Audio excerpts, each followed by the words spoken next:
ลำดับกิจกรรมวันโกนสืบต่อไปนะครับในโอกาสเบื้องต้นขอกราบรัตนาท่านอาจารย์พระครูบรรพตขันตยานุยุตได้เมตตาน้อมกดสวิตช์ไฟเครื่องนมัสการบูชาพระรัตนตรัยเบื้องหน้าโต๊ะหมู่บูชา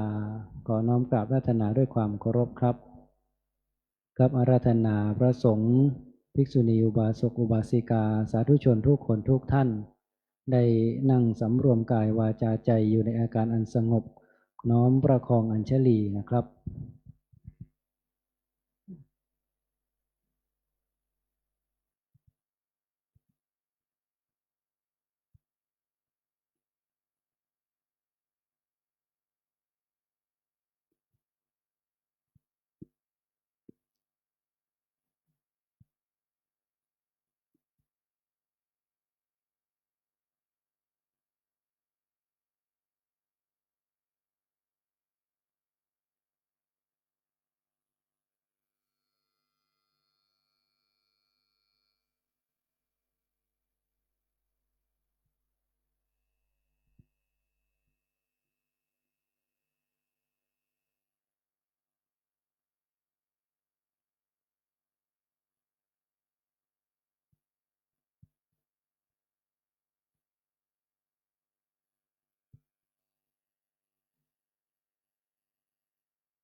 ครับอาราธนาครูบาอาจารย์ทุกรูปเจริญพรอุบาสกอุบาสิกาทุกท่านนะครับน้อมกราบระลึกถึงคุณพระรัตนตรัยโดยความพร้อมเพรียงกันนะครับกราบกราบกราบครับกล่าวคำบูชาพระรัตนตรัยโดยความพร้อมเพรียงกันนะครับ อิมินาสการเนะตังพุทธังอภิปูชยามะอิมินาสการเนะตังธัมมังอภิปูชยามะอิมินาสการเนะตังสังฆังอภิปูชยามะ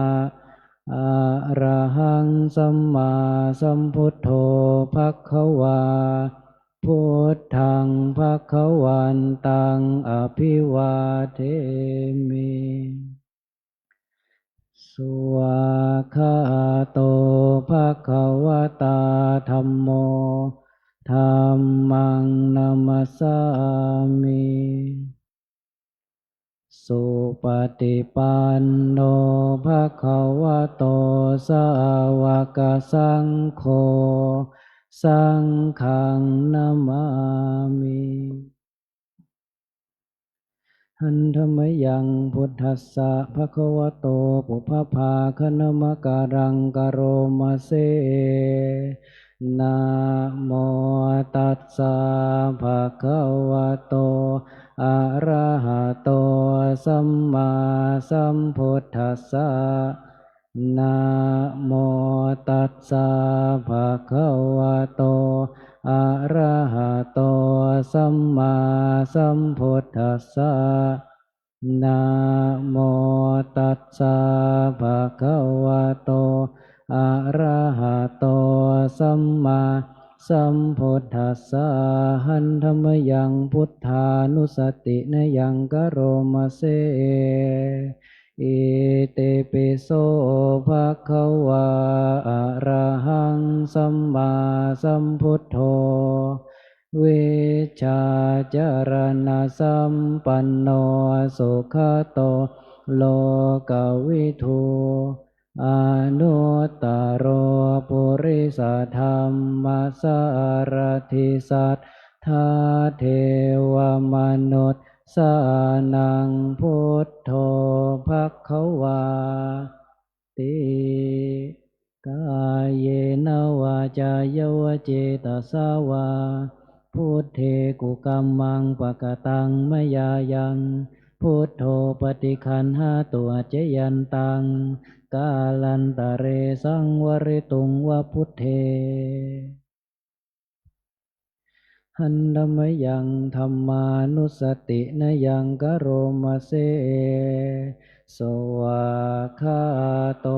ภะคะวะตาธัมโมสันทิติโกอากาลิโกเอหิปัสสิโกโอปันนยิโกปัจจตังเวทิตาโพวินโยหิติอาเยนวาจายวเจตสาวาธัมเมกุกัมมังปะกตังมยายังธัมโมปฏิคันหาตุอจเจยันตังกาลันตะเรสังวริตุงวะธัมเมหันธรรมยังสังขานุสตินยังกโรมาเซสุปฏิปันโนภะคะวะโตสาวกสังโฆโอชุปฏิปันโนภะคะวะโตสาวกสังโฆญาญาปฏิปันโนภะคะวะโตสาวกสังโฆสามีจิปฏิปันโนภะคะวะโตสาวกสังโฆญาติทังจัตตาริปุริสายุคานิอัตถปุริสปุคคลาเอสัมภะคะวะโตสาวกสังโฆอาหุนายโยปาหุนายโยทักขินายโยอัญชลิกรณิโยอนุตตรังปุญญเขตังโลกัสสติกายเยนวาจายวเจตสาวาสังเคกุกัมมังปะกตังมยายังสังโฆปฏิคันหาตัวเจยันตังกาลันตะเรสังวริตุงวสังเคครูบาอาจารย์ที่มีหนังสือเปิดไปที่หน้า100นะครับหันธรรมยังสิริมังคลมหาเทราภิทุติคาทายโยพนามเสสิริธาตามหาเทโรหิริโกสิริมังคะโลมังคะโลปายะเมทาวิมังคะโลปายะเทสโกคารุธานิยาปาโมคโคเสสานุเสสนายโกโลกานุกรรมปิเมตายาสติปัฏฐานาธารโกสติมาอาปมาโตจาตังนามัสสามิสัพพัทธาติสิริมังคละสมณวิสุทธวงศ์โสภาสง่าองค์ทรงสิริมิวางวายสำรวมยืนเดินนั่งผู้พร้อมพรั่งด้วยละอายปัญญาขจรขจายชี้อุบายอันมงคลควรแก่ฐานะครูนำสิทธิรู้ทุกหมู่ชนชาวโลกต่างได้ยนต์สงเคราะห์ชนด้วยเมตตาผู้ทรงสติปัฏฐานตลอดกาลทุกเวลา ทรงนามสติมาไม่ประมาทองค์อาจงามข้าขอนมัสการประดิษฐานในทุกยามเถระผู้ทรงนามว่าสิริมังคะโลครับในลำดับต่อไปจะได้ขออาราธนาท่านอาจารย์พระครูสังฆวิจารณ์ประชาสัมพันธ์รุ่นนะครับได้เป็นตัวแทนเราท่านทั้งหลายในการกดสวิตช์ไฟเทียนส่องธรรมที่ธรรมาสน์ขอน้อมกราบอาราธนาท่านอาจารย์ครับการจุดเทียนส่องธรรมหรือกดสวิตช์เทียนส่องธรรมถือเป็นการอาราธนาองค์แสดงพระธรรมเทศนาขึ้นสู่ธรรมาสน์ไปในตัวนะครับซึ่งในวันนี้กิจกรรมวันโกนวันที่2 กรกฎาคมพุทธศักราช 2568 ตรงกับวันขึ้น7 ค่ำเดือน 8ในวันนี้เราท่านทั้งหลายได้รับเมตตาจากท่านพระอาจารย์สิริพลปันดิโตพระวิปัสสนาจารย์จะได้มาให้ธรรมะเป็นทานแก่เราท่านทั้งหลายในโอกาสนี้จะได้ขอกราบอาราธนาท่านพระอาจารย์สิริพลปันดิโตได้ขึ้นสู่ธรรมาสน์เพื่อที่จะได้ให้ศีลแก่น้องๆสามเณรรวมไปถึงคณะอุบาสกอุบาสิกาตามลำดับและจะได้แสดงพระธรรมเทศนาเนื่องในวันโกนสืบต่อไปขอกราบอาราธนาครับ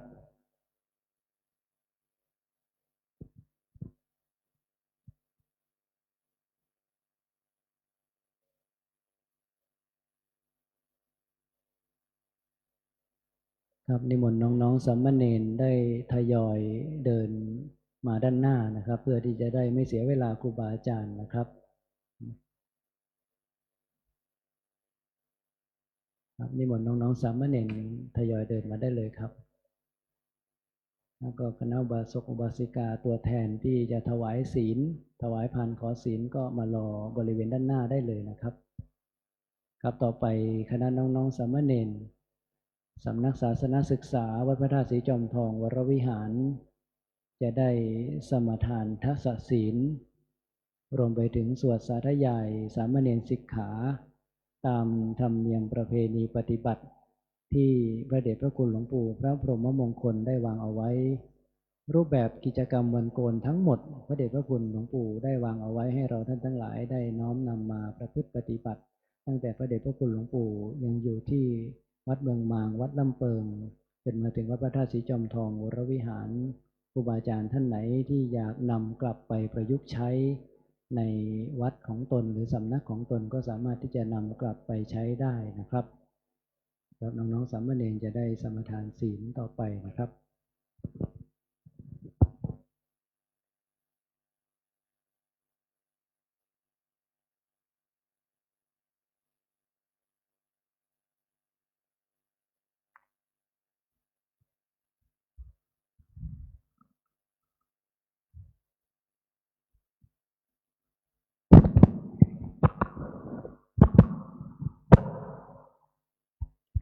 นิมนต์สามเณรทุกรูปกับพระอาจารย์พร้อมกันนะครับกราบ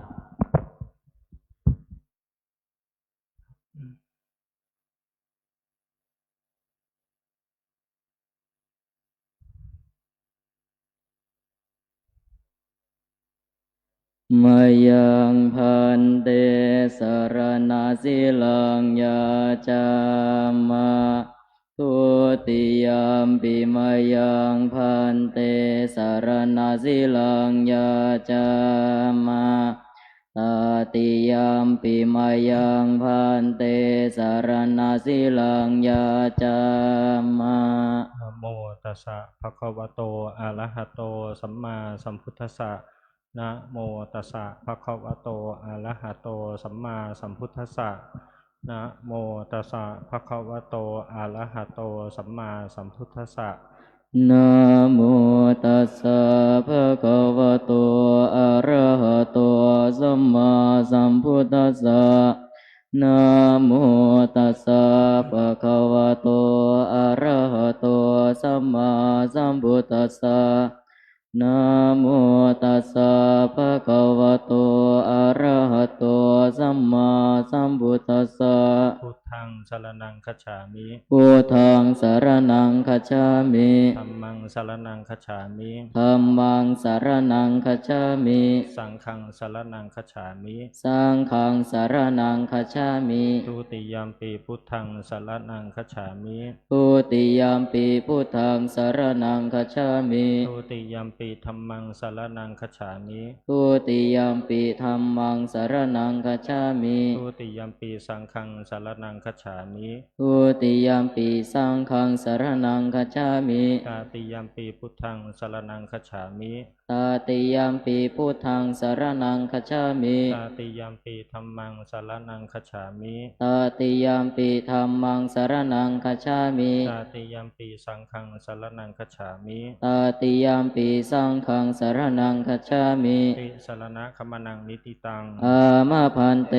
ปานาติปาตาเวรมณี ปานาติปาตาเวรมณี อาทินนาทานาเวรมณี อาทินนาทานาเวรมณี พรหมจริยาเวรมณี อาพระมจริยาเวรมณี มุสาวาทาเวรมณี มุสาวาทาเวรมณี สุราเมรยมัชฌปมาทฐานาเวรมณี สุราเมรยมัจจปมาทฐานาเวรมณี วิกาลโภชนาเวรมณี วิกาลโภชนาเวรมณี นาจาคีตวาทิตวิสุกัทสนาเวรมณี นาจาคีตวาทิตาวิสุกัทัสสนาเวรมณี มาลาคันทวิเลปนะทาลนะมันดนะวิภูสนฐานาเวรมณี มาลาคันธาวิเลปนาธารณามันดนาวิภูสนาธานาเวรมณี อุจจาสยนะมหาสยนาเวรมณี อุจจาสยนามหาสยนาเวรมณี ชาตะรูปะรัชตะปฏิฆหนาเวรมณี ชาตารูปราชตาปฏิฆาหนาเวรมณี อิมานิทัสสะสิกขาปทานิสมาธิยามิ อิมานิทัสสะสิกขาปทานิสมาธิยามิอิมานิทัสสะสิกขาปทานิสมาธิยามิอิมานิทัสสะสิกขาปทานิ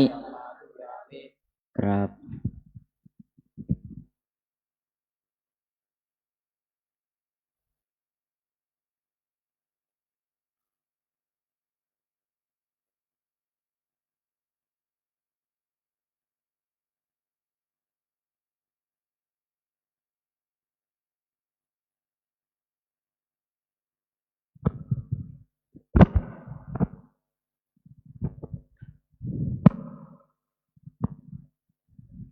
สัมพุทโธโลเกอุปันโนมาการุณิโกมุนีธัมมาจักกังปวัตเตตวาโลเกอปฏิวันติยังโลกัสสะสักขังกาตุงจาริตวาโลกจาริกังติวิทังโลเกสตัมมังสัมมาเทวัตปะติวันติยังอานุปุเพนะสาวาทิงปัตตวาเจตวเนวสังสามเณลานังนิสายจิตังกทานุสิกขิตุงอานุญญาทิทัสสะสิกขาสามเณเลหิสิงขิตุงสามเณลานังทัสสังขังสิกขาปะทังพนามาเสสามเณลานังทัสสะสิกขาปะทานิเตสุจัสสามเณเลหิสิกขิตุงปานาติปาตาเวรมณีอาทินนาทานาเวรมณีอาพรหมจาริยาเวรมณีมุสาวาทาเวรมณีสุลาเมลยามัจจปมาทฐานาเวรมณีเวการโภชนาเวรมณีนาจคีตวาทิตาวิโสกทัสสนาเวรมณี มาลาคันธาวิเลปนาธารณามันดานาวิภูสนาธานาเวรมณีอุจจาสยนามหาสยนาเวรมณีชาตารูปาราชตาปฏิฆาหนาเวรมณีเตกับ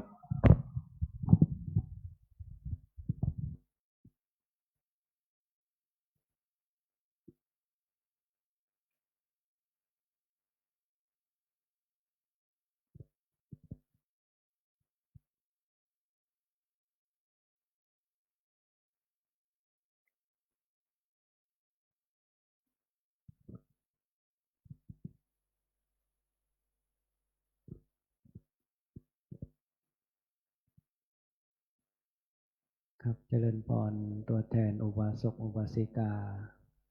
ได้ถวายผ่านขอศีลนะครับ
ขอเชิญบาศกวาสิกานะคะ กราบพระอาจารย์พร้อมกันค่ะ กราบ กราบ กราบ อาราธนาศีลพร้อมกันนะคะมายังพันเต ติสรเนนะสหะอัฏฐศีลานิยาจามะทุติยัมปิมายังพันเต ติสรเนนะสหะอัฏฐศีลานิยาจามะตติยัมปิมายังพันเต ติสรเนนะสหะอัฏฐศีลานิยาจามะ นะโมตัสสะภะคะวะโตอะระหะโตสัมมาสัมพุทธัสสะนะโมตัสสะภะคะวะโตอะระหะโตสัมมาสัมพุทธัสสะนะโมตัสสะภะคะวะโตอะระหะโตสัมมาสัมพุทธัสสะ นะโมตัสสะภะคะวะโตอะระหะโตสัมมาสัมพุทธัสสะนะโมตัสสะภะคะวะโตอะระหะโตสัมมาสัมพุทธัสสะนะโมตัสสะภะคะวะโตอะระหะโตสัมมาสัมพุทธัสสะ พุทธังสรณังคัจฉามิ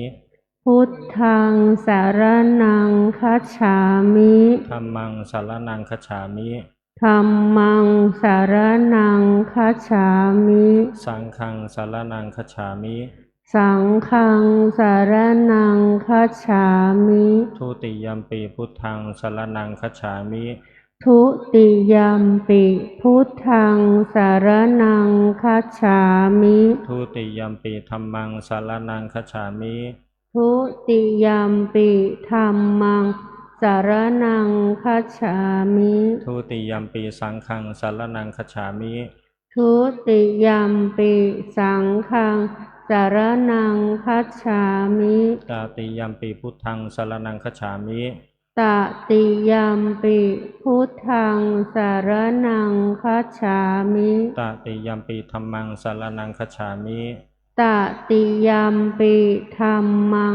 สารนังคัจฉามิ ตติยัมปิสังฆังสรณังคัจฉามิ ตติยัมปิสังฆังสารนังคัจฉามิ ติสรณะคัมมนังนิธิตัง อามะพันเต ปานาติปาตาเวรมณีสิกขาปัทังสัมมาทิยามิ ปานาติปาตาเวระมณีสิกขาปะทังสมาธิยามิ อทินนาทานาเวรมณีสิกขาปัทังสัมมาทิยามิ อาทินนาทานาเวระมณีสิกขาปะทังสมาธิยามิ อะพรัมมจริยาเวรมณีสิกขาปัทังสัมมาทิยามิ อาพรหมจริยาเวระมณีสิกขาปะทังสมาธิยามิ มุสาวาทาเวรมณีสิกขาปัทังสัมมาทิยามิ มุสาวาทาเวระมณีสิกขาปะทังสมาธิยามิ สุราเมรยามัชฌปมาทฐานาเวรมณีสิกขาปัทังสัมมาทิยามิ สุราเมรยะมัชฌะปมาทฐานาเว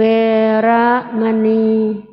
สิกขาปะทังสมาธิยามิ วิกาลโภชนาเวรมณีสิกขาปัทังสัมมาทิยามิ วิกาลโภชนาเวระมณีสิกขาปะทังสมาธิยามิ นาจาคีตาวาทิตาวิสุกัททัสสนะมาลาคันทาวิเลปนะทาลานะมันดนะวิปุสนฐานา เวรมณีสิกขาปัทังสัมมาทิยามิ นาจะคีตาวาทิตาวิสุกทัสสนะมาลาคันทะวิเลปนะธารณะมันดนะวิภูสนฐานา เวระมณีสิกขาปะทังสมาธิยามิ อุจจาสยนะมหาสยนาเวรมณีสิกขาปัทังสัมมาทิยามิ อุจจาสยนะมหาสยนาเวระมณีสิกขาปะทังสมาธิยามิ อิมานิอัฏฐสิกขาปัฏฐานิสัมมาทิยามิ อิมานิอัฏฐสิกขาปะทานิสมาธิยามิอิมานิอัฏฐสิกขาปะทานิสมาธิยามิอิมานิอัฏฐสิกขาปะทานิสมาธิยามิ อิมานิอัฏฐสิกขาปัฏฐานิสัมมาทิยามิสีเลนะสุขติงยันติสีเลนะโภคสัมปทาสีเลนะนิพุติงยันติตัสสมาสีลังวิโสทะเย สาธุสาธุสาธุกราบค่ะกราบกราบ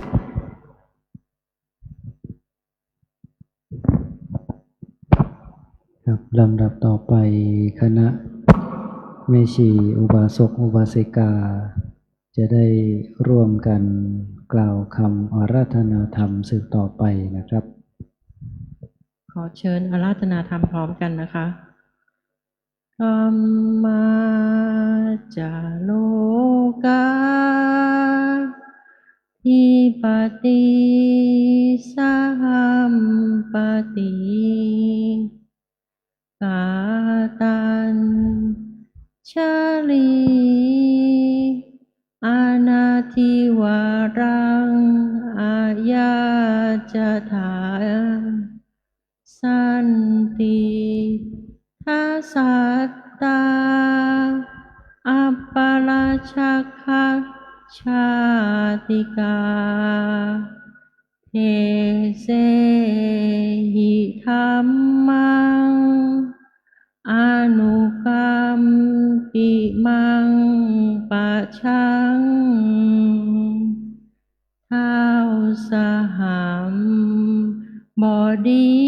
พรหมเป็นบรมในพรหมมาทรงฤทธิ์ที่ศักดาว่าบริษัททุกหมู่พรหมน้อมหัดนามัสการประดิษฐานหน้าที่สมควรแล้วจึงบังคมชุลีบาทพระศาสดาขอพรอันประเสริฐวรเลิศมโหฬารปวงสัตว์ในโลกากิเลสน้อยก็ยังมีขอองค์พระจอมปราดสู่ธรรมาสอันรู้จริงโปรดปวงประชานีท่านจงโปรดแสดงธรรมนิมนต์ท่านเจ้าขาผู้ปรีชาอันเลิศล้ำโปรดแสดงพระสัทธรรมเทศนาภาวาทีเพื่อให้สำเร็จผลแก่ปวงชนบรรดานี้โสภสุขเกษมศรีสมดังเจตนาเธออาราธนังกาโลมา นะโมตัสสะภะคะวะโตอะระหะโตสัมมาสัมพุทธัสสะนะโมตัสสะภะคะวะโตอะระหะโตสัมมาสัมพุทธัสสะนะโมตัสสะภะคะวะโตอะระหะโตสัมมาสัมพุทธัสสะกาเลนะธัมมัสสวนังเอตัมมังคลมุตตมันตินะมัตถุรัตนตยัสสะขอความนอบน้อมของข้าพเจ้าจงมีแด่พระรัตนตรัยกราบถวายความเคารพสรีระธาตุขันธ์ของพระเดชพระคุณพระพรหมมงคลวิหลวงปู่ทองสิริมังคโลอดีตเจ้าวาดวัดพระธาตุสีจอมทองวรวิหารอดีตที่ปรึกษาเจ้าคณะภาค7อย่างสูงยิ่งถวายความเคารพแด่พระสุวรรณเมธีด็อกเตอร์รองเจ้าคณะจังหวัดเชียงใหม่เจ้าอาวาสวัดพระธาตุสีจอมทองวรวิหารเป็นอย่างสูงขอนมัสการพระที่เข้าอบรมพระวิปัสสนาจารย์รุ่นที่15ทุกรูปทุกท่านนะครับเจริญพรมายังภิกษุณีน้องสามเณรแม่ชีอุบาสกอุบาสิกาโยคีผู้ปฏิบัติธรรมทุกท่านณบัดนี้จะได้แสดงพระธรรมเทศนาว่าด้วยเรื่องอานาปานสติ16นะครับขั้นตอนก็ขออาราธนาพระคุณเจ้านะครับทุกรูปทุกท่านนั่งตามสบายนะเอามือลงนะครับการฟังธรรมนะครับก็มีขอให้ประกอบไปได้3ประการ1สุตตมยปัญญาปัญญาเกิดจากสดับตับฟัง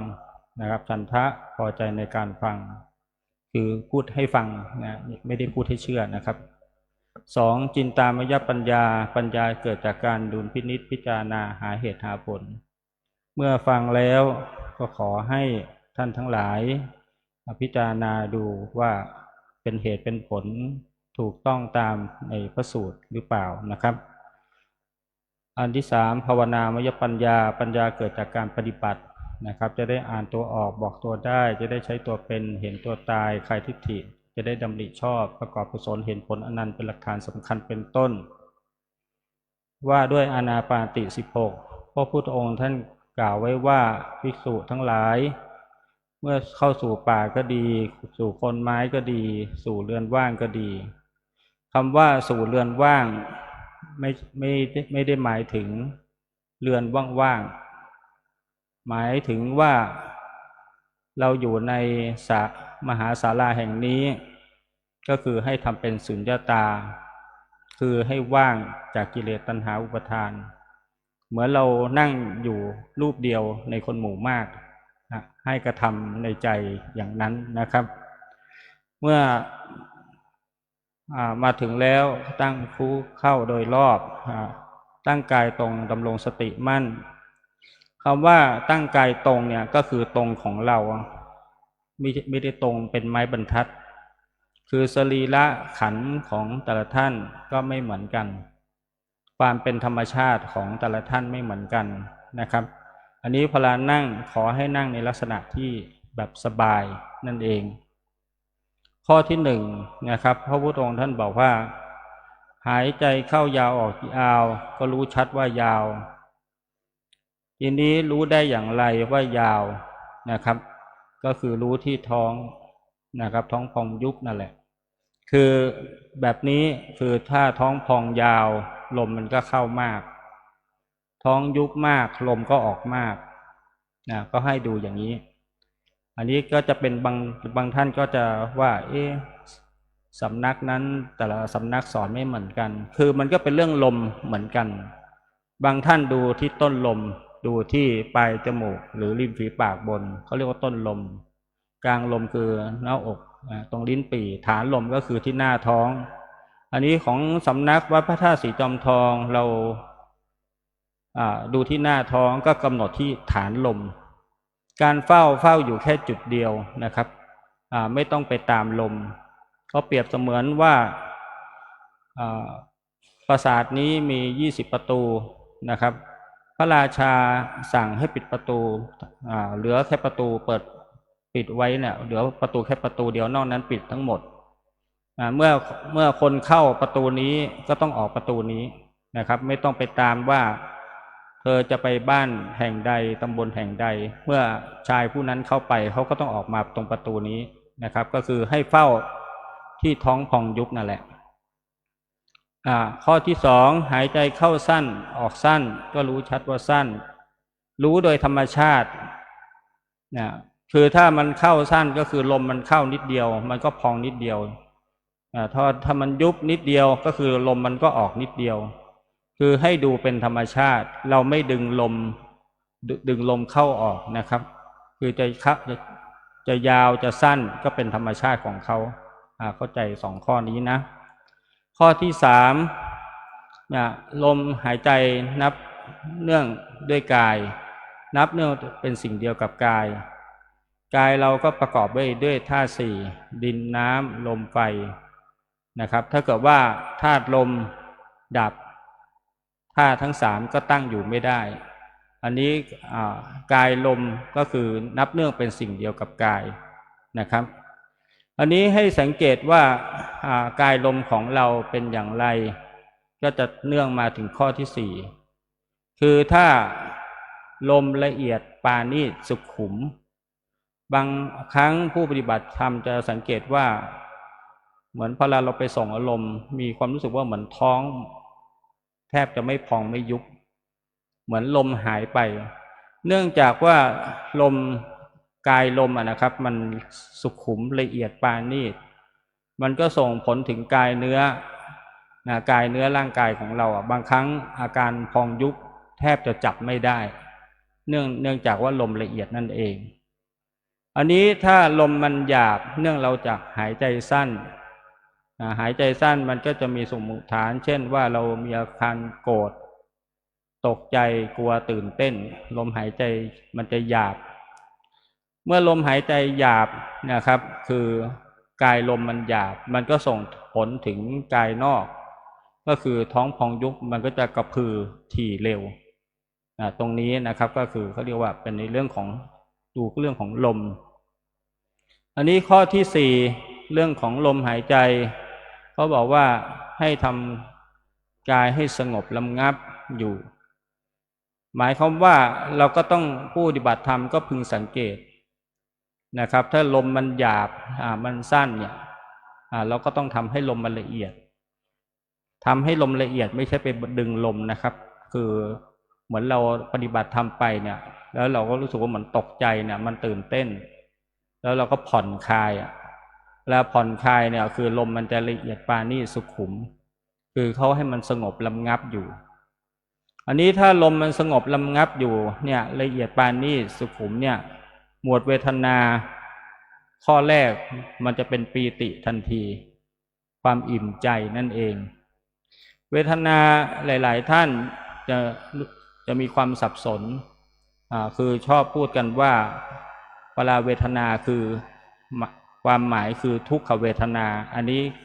มีความเข้าใจคลาดเคลื่อนเวทนาเนี่ยมันก็มี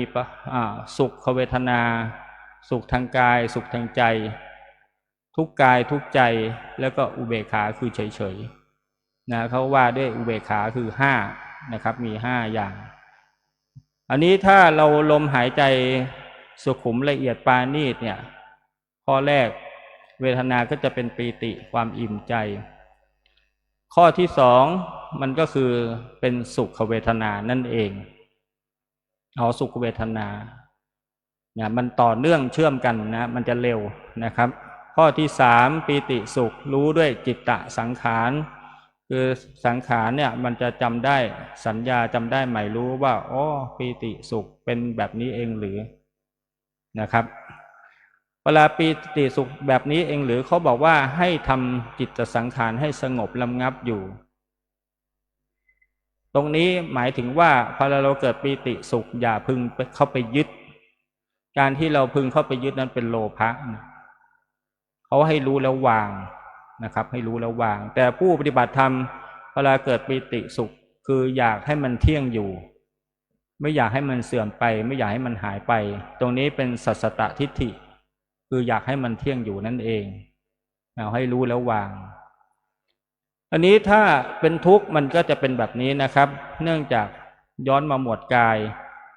ถ้าลมมันหยาบคือกายลมมันหยาบมันส่งผลถึงกายเนื้อคือมันกระพือถี่เร็วนะตัวเวทนามันก็จะเป็นทุกข์นะครับนะเพราะมันทุกข์เนี่ยมันทุรนทุรายนะครับทีแรกก็ทุกข์ใจก่อนแล้วก็ทุกข์กายเนี่ยมันไม่ปีติสุขแล้วเนี่ยมันเป็นทุกข์กายทุกข์ใจจิตสังขารมันก็บอกอีกว่าในสัญญาจำได้หมายรู้ในขันธ์ห้าก็บอกว่า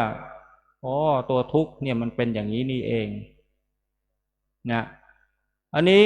สมเด็จพระผู้มีพระภาคเจ้ากล่าวไว้ว่าดูกัลยาณภิกษุทั้งหลายเธอพึงละอภิชฌาคือความยินดีในปีติสุขและละทุกข์โทมนัสลงเสียได้มีสติบริสุทธิ์คำว่ามีสติบริสุทธิ์เนี่ยคือไม่ปรุงแต่งขันธ์นะครับเนี่ยไม่ปรุงแต่งขันธ์ขณะนั้นแหละเป็นอุเบกขาเวทนาเนี่ยก็จะถ้าเราเข้าทำตามหลักในปริยัติที่พระพุทธองค์ท่านวางแนวทางไว้เนี่ยเราก็จะสำเร็จบริบูรณ์นะแน่นอนหมวดจิตนะครับจิตก็มีราคะมีโทสะมีโมหะก็รู้ว่ามีนะไม่ต้องอายเรื่องนี้บางท่านมาส่งอารมณ์คือไม่กล้าบอกนะเพราะเรามีราคะอยู่มีโทสะอยู่จริงๆไม่ต้องอายเพราะว่าเราคนที่จะประหารได้เป็นสมุจเฉทประหารเนี่ยก็ต้องเป็นพระอนาคามีขึ้นไปอันนี้เรายังไม่ได้ถึงขนาดนั้นเราก็มีกันทุกคนนะครับ จิตมีราคะมีโทสะมีโมหะก็รู้ว่ามีไม่มีก็รู้ว่าไม่มีไม่มีรู้ว่าไม่มีราคะไม่มีโทสะไม่มีโมหะจิตได้ฌานไหมหรือไม่ได้ฌานนะครับจิตจริงๆเรื่องจิตเนี่ยมันขยายไปได้กว้างมากนะครับมันเป็นในเรื่องของปฏิจจสมุปบาทก็ได้เนี่ยมันขยายไปนะครับเพราะอารมณ์ที่เข้ามากระทบทางตาหูจมูกลิ้นกายใจเนี่ยมันก็จิตมันเกิดทางตาบ้างทางหูบ้างจมูกบ้างลิ้นบ้างกายบ้างใจบ้างนะครับ ข้อที่สองทำจิตให้ปราโมทย์ให้บันเทิงอยู่คืออย่างที่ผู้ที่ได้รับเข้าการอบรมวิปัสสนาบางท่านจะมีความสงสัยว่าทำไมต้องใส่นั่งหนอถูกหนอคือให้มันบันเทิงให้เพลิดเพลินกับการกระทำถ้าเรารู้สึกว่าเบื่อไม่อยากทำไม่อยากกำหนดตรงนั้นเขาเรียกว่าวิริยะตกวิริยะตกหล่นจากการกำหนดนั่นเองนะครับก็คือต้องให้กำหนดให้มันเพลิดเพลินให้เพราะเราฝึกสติอยู่มีอาการหลงลืมหรือเปล่านะครับข้อที่สามทำจิตให้ตั้งมั่นอยู่นะก็คือให้เป็นเอกคตาคือการกำหนดอารมณ์นี่เราไม่กำหนดสเปะสปะนะครับพระเดชพระคุณหลวงปู่ทองท่านเคยตอบคำถามนี้อยู่ว่าคือผู้ปฏิบัติธรรมถามว่าขณะที่เรากำหนดพองยุบแล้วมีเสียงเข้ามาเนี่ยให้กำหนดอย่างไรหลวงปู่ท่านบอกว่าให้กำหนดอารมณ์ที่ชัดที่สุดก็คืออารมณ์ที่ชัดถ้าอารมณ์มันแบบว่าเสียงมันจางๆเนี่ยทิ้งไปเลยนะครับไม่ต้องไปกำหนดสเปะสปะให้มันเป็นเอกคตาอยู่กับพองยุบนั่งถูกเนี่ยนะครับเวลาทำตรงนี้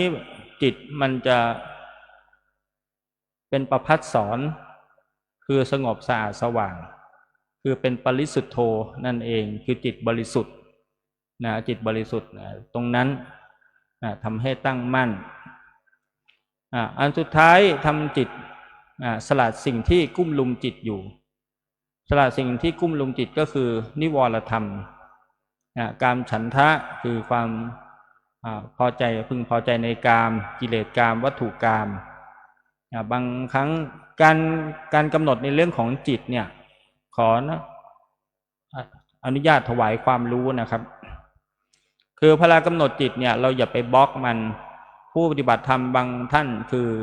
ไม่อยากคิดอันนี้ผิดคือความคิดจรเข้ามาให้แค่จิตรู้แล้วตัดรู้แล้ววางคือเราไม่ตามไปปรุงแต่งต่อนะครับสมมติว่าความคิดมันจรเข้ามาเนี่ยกำหนดเนี่ยคิดหนอรู้แล้ววางไปเลยการกำหนดไม่ได้กำหนดให้มันจนหยุดกว่าจะหยุดหายนะครับคือกำหนดให้รู้แล้ววางก็ผ่านไปตรงนั้นตัวพยาบาทมีความโกรธผูกโกรธอาฆาตพยาบาทความกระทบแห่งจิตเนี่ยหลายๆท่านก็อาจจะผ่านตรงนี้มาคืออย่าแช่นะครับอย่าแช่อย่าไปเกาะติดจมรู้ให้สังเกตอารมณ์อย่างนี้นะครับพอเราอารมณ์ความโกรธขึ้นมาหนึ่งให้สังเกตลมเวลาเรามีความโกรธเนี่ยลมจะหยาบให้สังเกตลมเลยนะลมมันจะหยาบใจมันจะกระเพื่อมนะครับจิตมันจะกระเพื่อมมันจะมีความโกรธตรงนั้นให้สังเกตตรงเนี้ยว่าโอ้ความโกรธเป็นอย่างนี้หรือหนอรู้แล้ววางมันไม่ได้หายนะครับแต่ว่ามันจะกระเพื่อมลดลงเหมือนเรามีราคะก็เหมือนกันเวลาเรามีราคะโอ้ราคะเป็นอย่างนี้หรือหนอคือใจมันจะวิวลมหายใจเนี่ยมันจะเหมือนมันจะวูบไปง่ายนะครับมันก็คือจะเห็นมันจะแกว่งให้รู้แล้วก็วางอันที่สามถีนมิทะคือความง่วงเหงาหานอนเราก็ต้องมีกันทุกท่านนะครับไม่ใช่ว่าปฏิบัติธรรมไม่มีนะครับพระอรหันต์เท่านั้นถึงจะตัดได้เป็นผู้รู้ผู้ตื่นอยู่ของนี้ไอ้นี่เรายังไม่ได้ถึงขนาดนั้นเราก็ต้องมีถีนมิทะเข้าครอบงำพระภักคุเนี่ยคือท่านก็เอาถีนมิทะเนี่ยแหละยกมาเป็นอารมณ์ตอนที่สมเด็จพระผู้มีพระภาคเจ้าเนี่ยถามว่าพระภักคุว่าเธอถือทำอะไรพระภักคุบอกว่าขณะที่หม่อมฉันเดินจงกรมอยู่ได้ส่วนเซล้มลงเข่ายันพื้นแล้วก็มือก็ยันพื้นแล้วศีรษะลงไปเนี่ยแนบกับพื้นแล้ว ขณะนั้นเนี่ยยกถีนมิทะขึ้นมาเป็นอารมณ์ความสว่างนั้นเกิดแก่ข้าพเจ้าอวิชชาที่นั่นเลือนหายไปนะครับ ตรงนี้ก็ให้กำลังใจกับผู้ปฏิบัติธรรมทุกท่านนะครับอุทธัจจะกุกุจจะคือความฟุ้งซ่านรำคาญใจนะความฟุ้งเนี่ยเราก็ต้องมีนะเพราะว่าจริงๆผู้ปฏิบัติธรรมบางสำนักเนี่ยเขาจะยึดโทรศัพท์หรืออยู่ในระบบปิดคือไม่ให้ไปรับอารมณ์ทางข้างนอกเพราะถ้าเกิดเราใช้โทรศัพท์อินเทอร์เน็ตเนี่ยจิตมันรั่วนะครับมันก็ส่งออกจิตมันรั่วจิตมันก็ไม่เป็นสมาธิการพูดคุยสนทนาเป็นเหตุทำให้ฟุ้งซ่านนะครับบางครั้งเรามาเจอเพื่อนๆก็พูดคุยกันนะก็เป็นเหตุทำให้ฟุ้งซ่านเสียได้การไปที่อโคจรก็คือไปรับอารมณ์ข้างนอกทางตาบ้างหูบ้างก็เป็นเหตุเนี่ยให้อารมณ์รั่วออกไปสมาธิก็ไม่สามารถตั้งมั่นอยู่ได้บางสำนักนี่เขาก็จะดับที่เหตุก็คือไม่ให้ใช้โทรศัพท์ไม่ให้ใช้อะไรนะครับอันนี้เราฝึกให้เป็นอุปนิสัยนะเพราะว่าหลวงปู่ทองท่านเน้นบอกว่าให้เป็นอุปนิสัยตามส่งไปนะครับข้อหนึ่งคือตัววิจิกิจฉาคือความลังเลสงสัยบางท่านก็มีความสงสัยบางท่านก็ไม่กล้าถามครูนะครับบางครั้งก็สงสัยในเรื่องของบุญและบาปก็มีสงสัยอยู่การสงสัยทำให้เราเนิ่นช้าเพราะเรามัวแต่สงสัยอยู่เช่นพรานล่าเนื้อถูกสอนนายพรานเพื่อนพรานด้วยกันแทนที่จะรีบไปรักษาพรานผู้นั้นกลับว่าลูกศรนั้นทำด้วยโลหะชนิดใดทำด้วยโลหะหรือไม้ตอบแล้วก็ยังถามอีกว่ามีพิษหรือไม่มีพิษยิงมาจากทิศใดใครเป็นผู้ยิงผู้ชายหรือผู้หญิงเด็กหรือผู้ใหญ่ถ้าเกิดมีความสงสัยอย่างนั้นก็อาจจะตายได้นะครับคราวนี้ก็ขอให้ถ้าเรามีความสงสัยก็ขอให้สอบถามกับครูผู้สอบอารมณ์ของเธอนะครับเขาจะได้แก้ไขอารมณ์ให้หัวข้อสุดท้ายคือธรรมานุปัสสนาสติปัฏฐานหมวดธรรมนี่เป็นวิปัสสนาล้วนนะครับหมวดกายเวทนาจิตนี่ยังเป็นสมถะอยู่หมวดธรรมนี่เป็นวิปัสสนาล้วนนะข้อแรกเห็นความไม่เที่ยงอยู่เป็นประจำพึงพิจารณาดังนี้เช่นว่าท้องพองยาวเที่ยงหรือไม่เที่ยงท้องยุบจะยาวจะสั้นเที่ยงหรือไม่เที่ยงก็เห็นความเกิดขึ้นตั้งอยู่ดับไปหมวดเวทนาก็พึงสังเกตปีติสุขนั้นเที่ยงหรือไม่เที่ยงมันก็สุขชั่วคราวทุกขเวทนาเที่ยงหรือไม่เที่ยงก็สังเกตดูก็จะเห็นว่ามันทุกข์มันก็ชั่วขณะนะครับการกำหนดในเรื่องของย้อนกลับไปในเรื่องของทุกขเวทนานะครับบางทีผมอธิบายข้ามทุกเนี่ยไม่ได้กำหนดให้มันหายนะฮะให้รู้แล้ววางคือบางท่านบอกว่ากำหนดปวดหนอปวดหนอปวดหนอแบบ3 ครั้งหายจริงๆไม่มีนะครับเขาให้รู้แล้ววางขันเรานี่มันสั่งไม่ได้นะครับมันสั่งไม่ได้เพราะว่ามันเป็นอนัตตามันไม่อยู่ใต้บังคับบัญชานะครับถ้าขันเราสั่งได้เราไม่ต้องแก่ไม่ต้องหิวไม่ต้องเจ็บไม่ต้องป่วยไม่ต้องตายนะครับขันเราสั่งไม่ได้เราให้แค่รู้ว่ามันมีปวดอยู่แต่รู้แล้ววางนั่นเองนะครับ เห็นความเวทนาปีติสุขก็ไม่เที่ยงทุกขเวทนาทุกกายทุกใจก็ไม่เที่ยงเห็นในเรื่องของจิตความฟุ้งเกิดขึ้นตั้งอยู่ดับไปสมาธิก็เกิดขึ้นตั้งอยู่ดับไปเห็นทุกอย่างไม่เที่ยงอยู่เป็นประจำคือไม่ใช่เห็นแล้วขาดศูนย์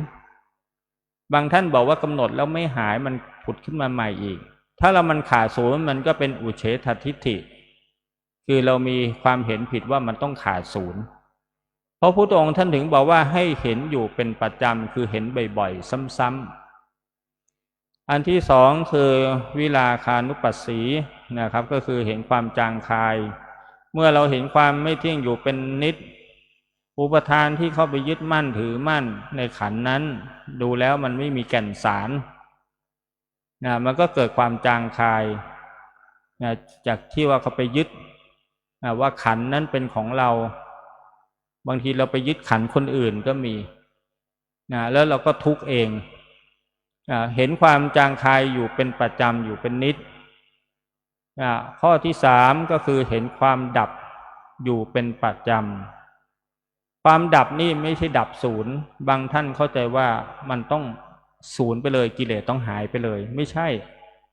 คือมันดับไปแล้วมันก็เกิดขึ้นใหม่มาใหม่อีกตั้งอยู่แล้วก็ดับไปอีกเกิดขึ้นอีกตั้งอยู่แล้วก็ดับไปอีกจะเป็นอยู่อย่างนี้เขาให้เห็นเป็นประจำเป็นประจำเป็นประจำแต่สติมันจะไวขึ้นของผู้ปฏิบัติธรรมเนี่ยจะไวขึ้นนะครับเห็นไวขึ้นอันสุดท้ายก็คือนะครับก็คือเห็นความสลัดคืนอยู่เป็นประจำความสลัดคืนเนี่ยไม่ใช่สลัดทั้งหมดเช่นยกตัวอย่างเช่นเราสมมุติเฉยๆนะครับสมมุติว่าเรามีกิเลสสัก100%เลยมันสลัดคืนเนี่ยมันก็เหลือ90เหลือ80 70เหลือ60คือจากโลภมากมันก็โลภน้อยลงจากที่คนที่เกิดโกรธมากมันก็โกรธน้อยลงจากคนที่ตณีก็รู้จักให้ทานจากคนที่ก็เหมือนให้อภัยบ้างอะไรบ้างก็คือเห็นความสลัดคืนอยู่เป็นประจำอยู่อย่างนี้นะครับจนกระทั่งเราสั่งสมบารมีถ้าเราสั่งสมบารมีมาเนี่ยเต็มเหมือนน้ำหยดทีละหยดมันก็เต็มกระบอกได้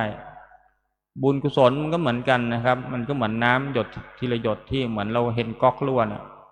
มันหยดทีละหยดมันก็เต็มเหมือนกันสั่งสมบารมีไปเรื่อยจนกระทั่งที่เรามาทำตรงนี้เราก็เหมือนที่บอกว่าเราเป็นอุปนิสัยตามส่งก็เหมือนครูบาอาจารย์ได้มาสร้างบารมีนั่นเองถ้าบารมีเรามาเต็มเมื่อไหร่ก็ไม่เกิน7 ชาติตอนนี้เราก็เหมือนเราเรียนรู้ไปนะครับเรียนรู้แนวทางในเรื่องของปริยัติปฏิบัติเพราะจริงๆคอร์ส45 วันนี่ไม่ได้ยาวนะครับเพราะว่าจะเป็นเขาเรียกว่าคอร์สสั้นอยู่แล้วการปฏิบัติจริงๆถ้าเราปฏิบัติจริงๆเขาจะปรับธาตุอยู่3 เดือนการปรับธาตุ3 เดือนนี่หมายความว่าการตื่นต้องเป็นปกตินอนเป็นปกติชั่วโมงนี่ต้องเป็นปกติคือต้องมี12 ชั่วโมงต่อวันนะครับเมื่อเราปรับธาตุได้3 เดือนเขาถึงมาเรียนเรื่องนามรูปปริเฉดพื้นฐานจากนามรูปก็ขึ้นมาเป็นปัจจยปริคหะอะไรเป็นเหตุอะไรเป็นผลเมื่อเราเป็นเหตุเป็นผลในรูปนามตรงนี้มันเขาเอาไปเทียบกับปฏิจจสมุปบาทนะครับเมื่อเทียบกับปฏิจจสมุปบาทนั้นก็ไปเทียบกับในวิสุทธิมรรค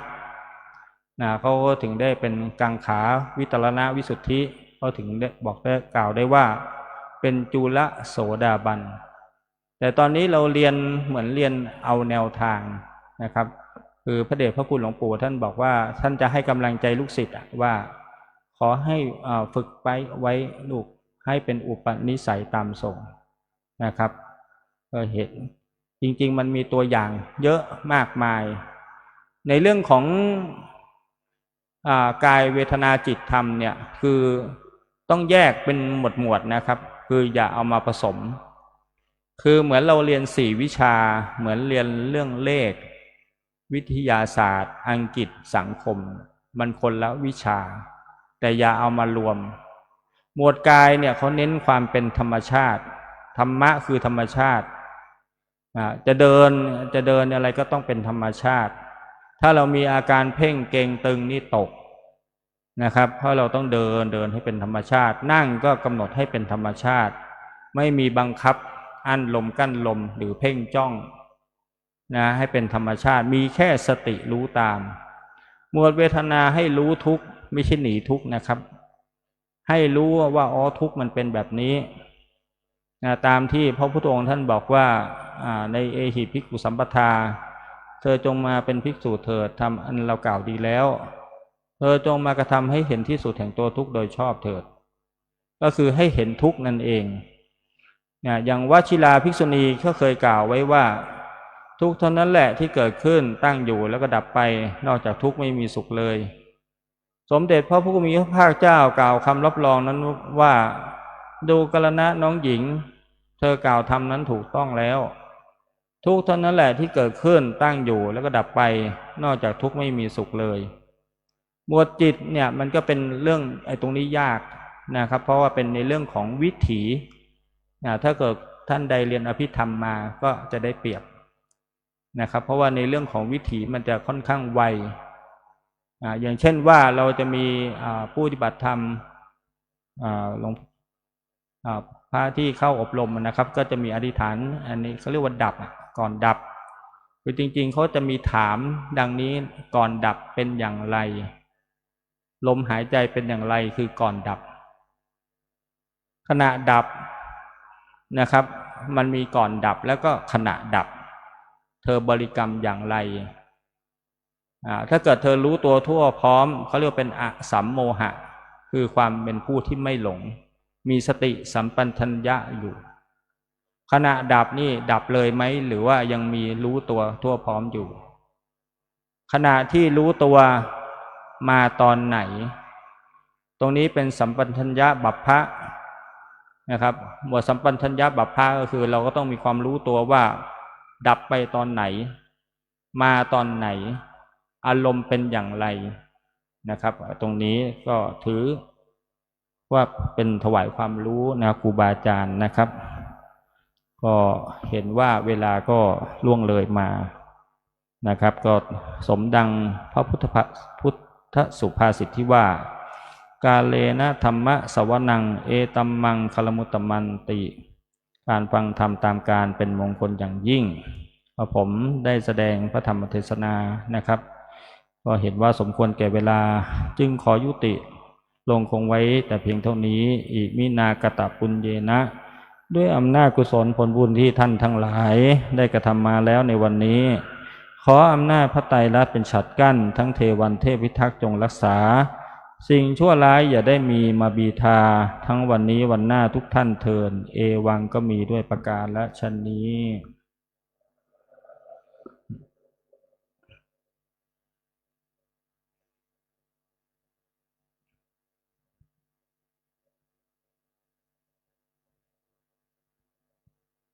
ครับต่อไปจะได้เจริญพรเรียนเชิญตัวแทนอุบาสกอุบาสิกาได้น้อมบูชาธรรมขอตัวแทนหนึ่งท่านโยมริคาโดได้เป็นตัวแทนอุบาสกอุบาสิกา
เตรียมตัวกรวดน้ำรับพรนะครับ ยะถาวาลิวหาปูลาปะริปุเรนติสาคลังเอวะเมวะอิโตทินังเปตานังอุปกัปปติอิชิตังปฏิตังตุมหังคิปะเมวะสมิจโตสัพเพปูเรนตุสังกปปาจันโทปนะละโสยถามณีโชติละโสยถาสพพิติโยวิวัจจันตุสัพพะโลโควินาศตุมาเตภวัตวันตรายโยสุขีทีคายุโกภวะอภิวาทนาสีริสนิจังวุฒปัจจายโนยะตาโลธรรมาวัฏันติอายุวันโนสุขังภาลังรัตนัตยานุภาเวนะรัตนัตยเตชะสาทุกขโลกพยาเวลาโสกาสตุจุปัตถวาอเนกาอันตรายาปิวินาสันตุอเสสโตชยสิทธิธานังลาภังโสติภาคยังสุขังภาลังสิริอายุจวันโนจโพคังวุธิจยสวาสตวาสาจะอายุจะชีวสิทธิภวันตุเตภวตุสัพพมังคลังละคันตุสัพพเทวตาสัพพพุทธานุภาเวนะสัพพธรรมานุภาเวนะสัพพสังฆานุภาเวนะสัทธาโสธีภวันตุเต สาธุกับพระธรรมเทศนาเรื่องในวันโกนขึ้น7 ค่ำเดือน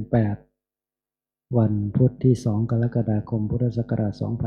2568ได้สำเร็จเสร็จสิ้นลงเป็นที่เรียบร้อยตามปกติตามธรรมเนียมประเพณีปฏิบัติที่พระเดชพระคุณหลวงปู่พระพรหมมงคลได้วางเอาไว้ให้เราท่านทั้งหลายได้ปฏิบัติหลังจากที่เราได้ฟังพระธรรมเทศนาก็จะได้น้อมนำพระธรรมเทศนาหรือประมวลเอาพระธรรมเทศนามาสู่การประพฤติปฏิบัติซึ่งพระเดชพระคุณหลวงปู่ให้ผู้เข้าปฏิบัติหรือพระสงฆ์ในวัดหลังจากฟังพระธรรมเทศนาเสร็จก็จะได้ร่วมกันเจริญจิตตภาวนาเป็นระยะเวลา10 นาทีก่อนที่จะแผ่เมตตาวันทาหลวงวันทาน้อยสืบต่อไปเพราะฉะนั้นในโอกาสนี้อาราธนาพระสงฆ์ทุกรูปเจริญพรอุบาสกอุบาสิกาทุกท่านได้ร่วมกันเจริญจิตตภาวนาเป็นระยะเวลาประมาณ10 นาทีกราบอาราธนาทุกรูปและเรียนเชิญทุกท่านณบัดนี้นะครับ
ครับพอสมควรแก่เวลาครับลำดับต่อไปจะได้อาราธนาครูบาอาจารย์ทุกรูปเชิญทุกท่านได้กล่าวคำกรวดน้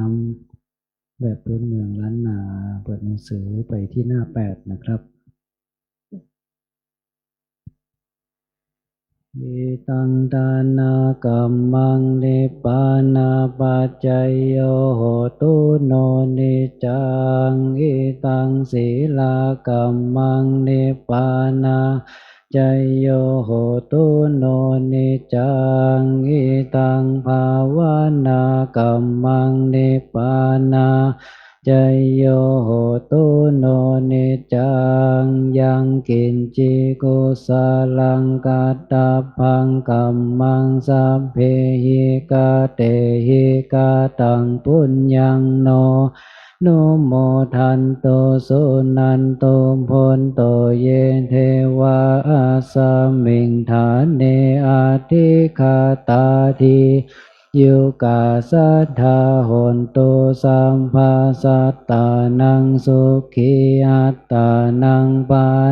หาลันโตมาตาปิตาสุขิตาโหนตุทุกขาปามุจจันโตสัพเพยติกาสุ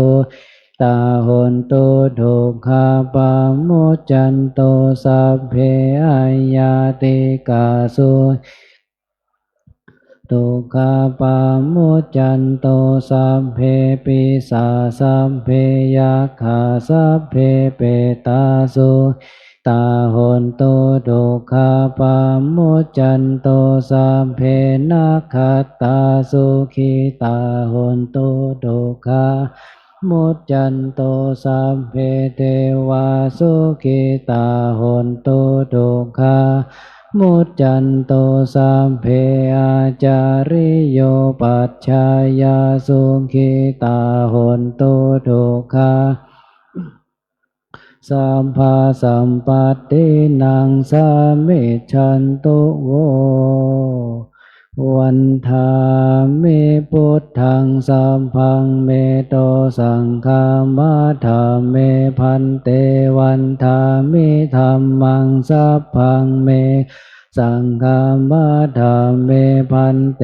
วันธามิสังฆังสัพพังเมสังฆามาธาเมพันเตวันธาเมโคโลปัชฌาจาริเยสัพพังเมสังฆามาธาเมพันเตวันธามิกัมมัฏฐานังสัพพังเมโตสังฆามาเมพันเตวันธามิอาราเมพัทธสีมายังสัพพังเมธัมเมพันเตวันธามิเจติยังสัมพังสัพพะทาเนสุปาทิตาสาลิลาธาตุมหาโพธิงพุทธโรปังสักกาลังสัทธาคาโลเกเทวาโลเกปรมาโลเกชัมพุทิเปลังกาทิเปสาลิลาตุโยเกสาธาตุโยอาดาตาธาตุโยเจติยังคันธากุติงจตุราสิติสหเสธัมมคันเทเพสังปาทะเจติยังอาหังวันธามิสัพพะโสกรา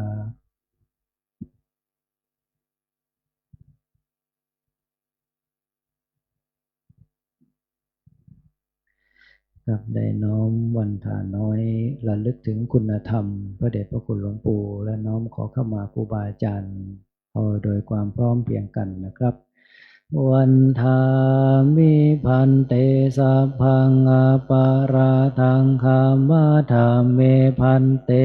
มยากาตังปุญญาสามินาอนุโมทิตาพังสามินากาตังปุญญังไมหังทาตาพังสาธุสาธุอนุโมทามิกราบ